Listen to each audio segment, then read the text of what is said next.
Saint Martin দ্বীপ যেমন জীববৈচিত্র্যময়, তেমনি তার এলাকা জুড়ে রয়েছে প্রাকৃতিক সম্পদে ভরপুর। আন্তর্জাতিক আইনে ১,১৮,৮১৩ বর্গ কিলোমিটারের বেশি এলাকা বাংলাদেশ সমুদ্রসীমার অধিকারে ফিরে পেয়েছে, যা অর্থনৈতিকভাবে লাভবান হওয়ার সুযোগ তৈরি করে দিয়েছে।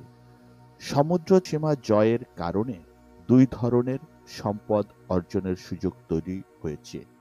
একটি হলো প্রাণিজ, আরেকটি হলো অপ্রাণিজ। অপ্রাণিজ সম্পদের মধ্যে রয়েছে খনিজ ও খনিজ জাতীয় সম্পদ, যেমন গ্যাস, তেল, চুনাপাথর ইত্যাদি। এছাড়াও খনিজ জাতীয় সম্পদ যেমন sillimanite, ilmenite, rutile, zircon, magnetite, monazite, kyanite, garnet ইত্যাদি। জ্বালানি বিশেষজ্ঞদের ধারণা, বঙ্গোপসাগরের তলদেশে বিশ্বের অন্যতম বৃহত্তর জ্বালানি তেল ও গ্যাসের খনি রয়েছে। পূর্বেই বলা হয়েছিল যে আন্তর্জাতিক আইনে মিয়ানমারের কাছে জয়লাভের পূর্বে সেন্ট মার্টিন দ্বীপ মিয়ানমার নিজেদের মনে করত।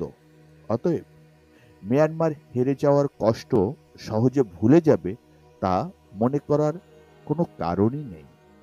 সেন্ট মার্টিন দ্বীপে অবস্থানগত দিক থেকে যুদ্ধাস্ত্র মজুদ রেখে সেখান থেকে সহজে পার্শ্ববর্তী দেশে আক্রমণ করা সম্ভব হবে।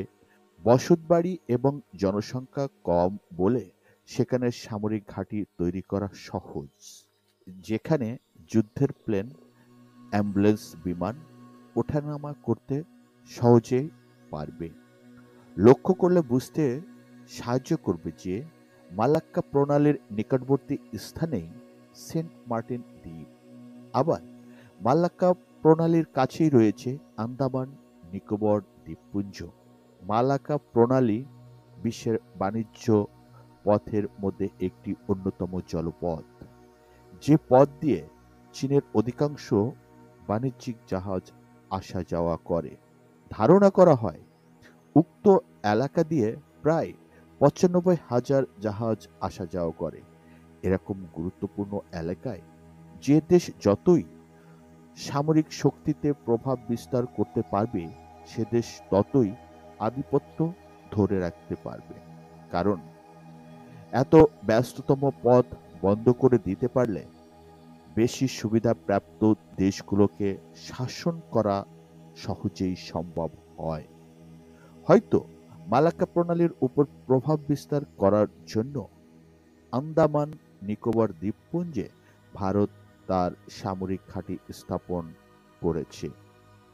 একটি বিষয়ে সবাই অবগত, বাংলাদেশে গ্যাস ভাণ্ডারে ভরপুর, যা দিয়ে রপ্তানি করে বেশ বৈদেশিক মুদ্রা অর্জন করে বাংলাদেশ। বঙ্গোপসাগরে তেল, গ্যাস, অন্যান্য খনিজ পদার্থের খনি থাকার সম্ভাবনার কথা বেশ আলোচিত। আর এই সকল খনিজ সম্পদ উত্তোলনের কোনো প্রয়োজনীয় যন্ত্রপাতি বাংলাদেশের নেই। নির্ভর করতে হয় বহির্বিশ্বের উপর। আর সেই সুযোগ নিতে চায় ওয়াশিংটন, চীন ও ভারত।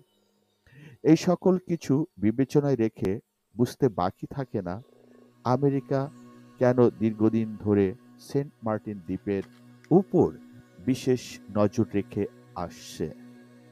আর একবার যদি সেন্ট মার্টিন দ্বীপে সামরিক ঘাঁটি তৈরি করতে পারে, উক্ত এলাকার পার্শ্ববর্তী অঞ্চলের উপর নজরদারি ও প্রভাব বিস্তার করতে অন্য কোনো দেশের উপর নির্ভর করতে হবে না।